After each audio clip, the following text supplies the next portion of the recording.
ബാബരി മസ്ജിദിന്റെ ഓർമ്മകൾ നമ്മുടെ ഹൃദയത്തിൽ എപ്പോഴും ഉണ്ടാകണം. നമ്മുടെ തലമുറകൾക്ക് അത് പറഞ്ഞു കൊടുക്കണം.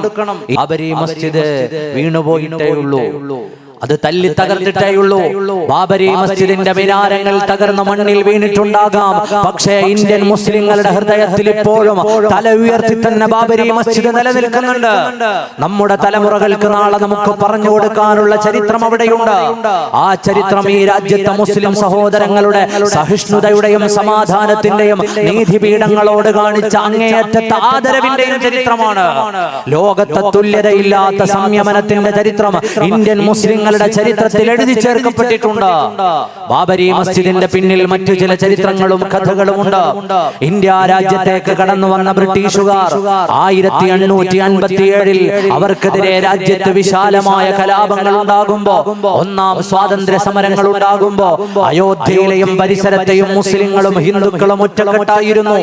മുസ്ലിം പണ്ഡിതന്മാർ ഹൈന്ദവ സഹോദരങ്ങളോടൊപ്പം തോളോട് തോൾ ചേർന്നു നിന്ന് സമരം ചെയ്യാൻ അവരുടെ സമൂഹങ്ങളോട് പറഞ്ഞു.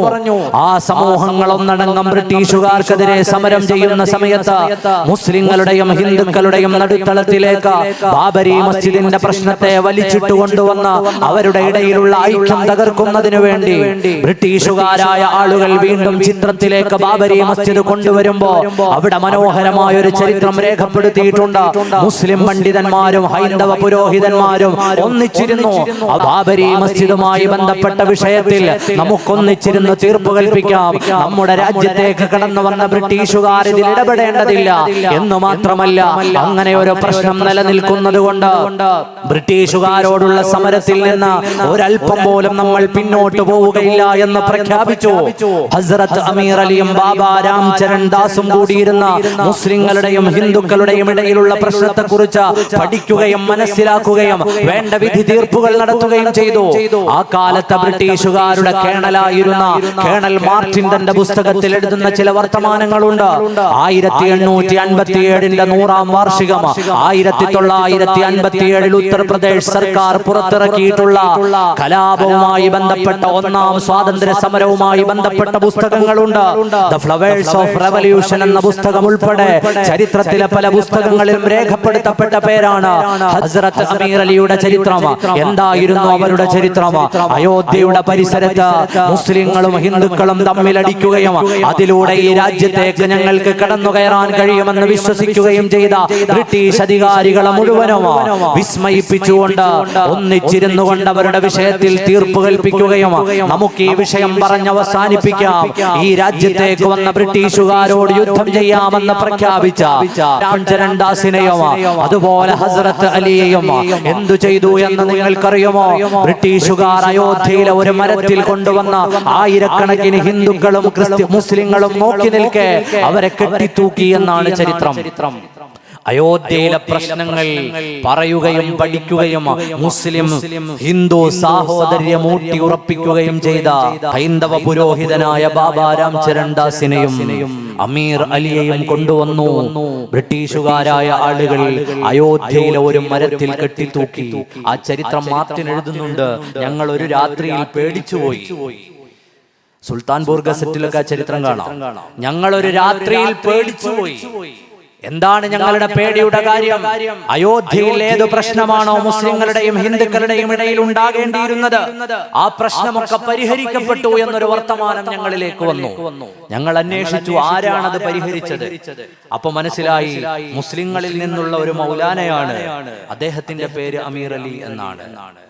ഹിന്ദുക്കളിൽ നിന്നുള്ള ഒരു പുരോഹിതനാണ്, ബാബ രാംചരൺ ദാസ് ആണ്. ഞങ്ങൾ അവരെ ഇരുവരെയും കൊണ്ടുവന്നു.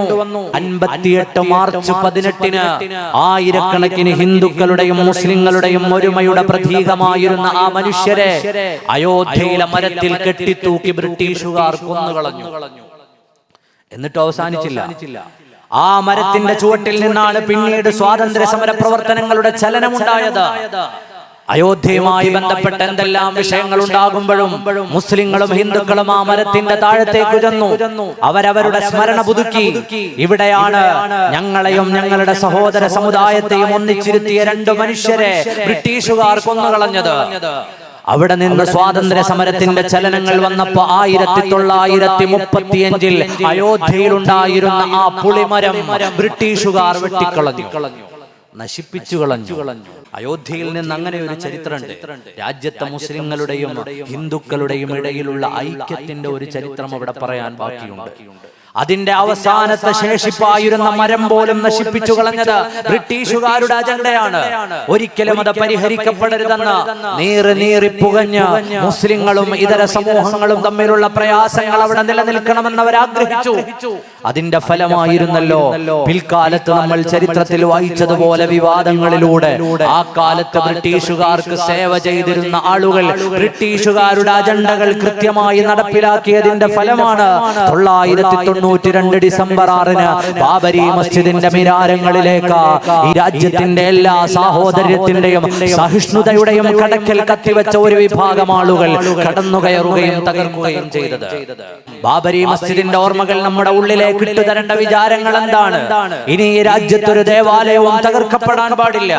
അതുകൊണ്ടാണ് വീണ്ടും നമ്മൾ ആവർത്തിച്ചത് 1991 പ്ലേസസ് ഓഫ് വർഷിപ്പ് നിയമം നിലനിൽക്കുക തന്നെ വേണം.